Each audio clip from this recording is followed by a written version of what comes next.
School के पहले दिन जब वह अपनी 5वीं कक्षा के सामने खड़ी थी तो उसने बच्चों से झूठ बोला। अधिकांश शिक्षकों की तरह उसने अपने छात्रों की ओर देखा और कहा कि वह उन सभी से समान रूप से प्यार करती है। हालांकि यह असंभव था, क्योंकि सामने की पंक्ति में अपनी सीट पर झुका हुआ टेडी स्टोडर नाम का एक छोटा लड़का था। श्रीमती थॉम्सन ने पिछले साल टेडी को देखा था और पाया था कि वह दूसरे बच्चों के साथ ठीक से नहीं खेलता था।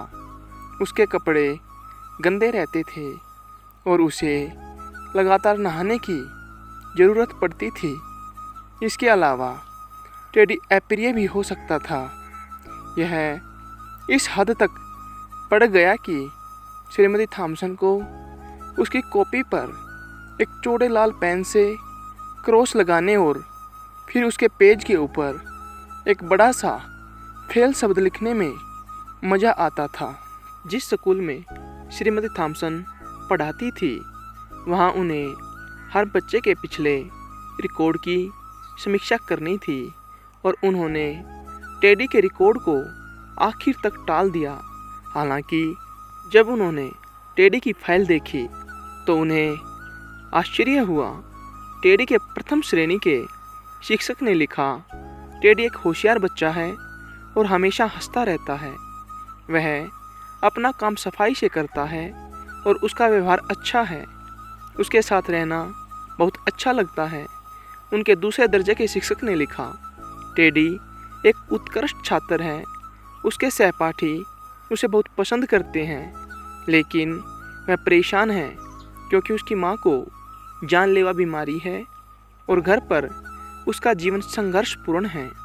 उसके तीसरी कक्षा के शिक्षक ने लिखा, उसकी माँ की मृत्यु उसके लिए बहुत कठिन रही है। वह अपना सर्वश्रेष्ठ करने की कोशिश करता है, लेकिन उसके पिता ज़्यादा दिलचस्पी नहीं दिखाते और अगर कुछ कदम नहीं उठाए गए तो उसका घरेलू जीवन जल्द ही उसे प्रभावित करेगा। टेडी के चौथी कक्षा के शिक्षक ने लिखा, टेडी एकांत प्रिय है और स्कूल में ज़्यादा दिलचस्पी नहीं दिखाता। उसके ज़्यादा दोस्त नहीं हैं और वह कभी कभी कक्षा में ही सो जाता है।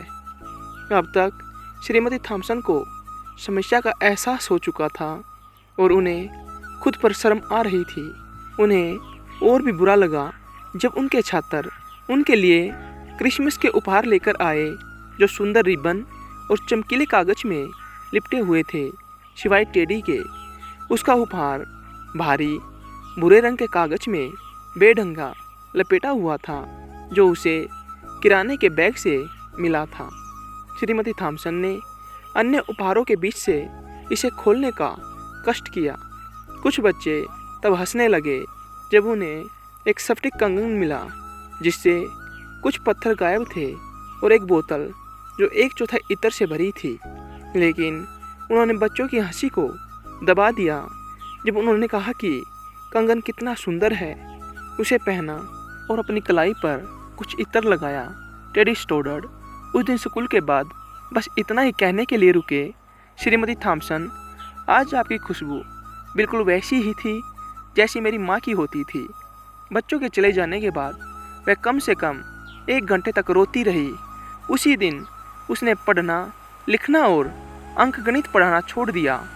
इसके बजाय उसने बच्चों को पढ़ना शुरू कर दिया। श्रीमती थॉम्सन ने टेडी पर विशेष ध्यान दिया। जैसे जैसे वह उसके साथ काम करती, उसका दिमाग जीवंत होता जाता। जितना अधिक वह उसे प्रोत्साहित करती, उतनी तेजी से वह प्रतिक्रिया करता।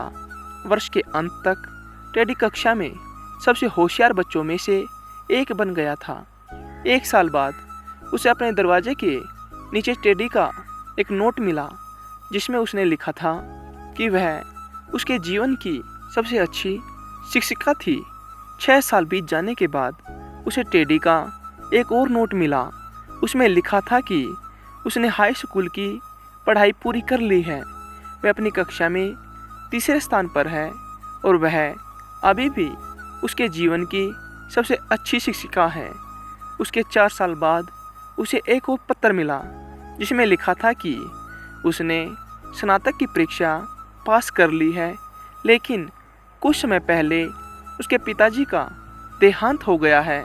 हालांकि कई बार हालात मुश्किल रहे, लेकिन पढ़ाई जारी है। वह अभी भी उसके पूरे जीवन में सबसे अच्छी और पसंदीदा शिक्षिका है। 6 साल बाद उसे एक और पत्र मिला जिसमें लिखा था कि उसे एक लड़की पसंद है और वह उससे शादी करने जा रहा है। इसलिए वह चाहता है कि मिसेस थॉम्पसन, आप मेरी माँ की जगह लेकर शादी की रस्म पूरी करें। श्रीमती थॉम्पसन ने ऐसा ही किया। उसने वही ब्रेसलेट पहना जो टेडी ने गिफ्ट के रूप में उसे दिया था, जिसके कई स्फटिक गायब थे। इसके अलावा उसने यह सुनिश्चित किया कि वह वही परफ्यूम लगाए जो टेडी को उसकी माँ की याद दिलाता है।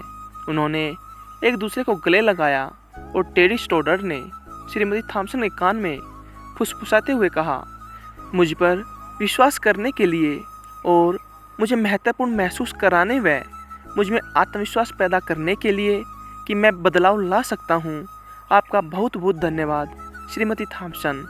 श्रीमती थॉम्पसन ने आंखों में आंसू भरकर फुसफुसाते हुए कहा, टेडी, ऐसा नहीं है। तुम ही थे जिन्होंने मुझे सिखाया कि मैं बदलाव ला सकती हूँ। जब तक मैं तुमसे नहीं मिली, मुझे नहीं पता था कि कैसे पढ़ाना है।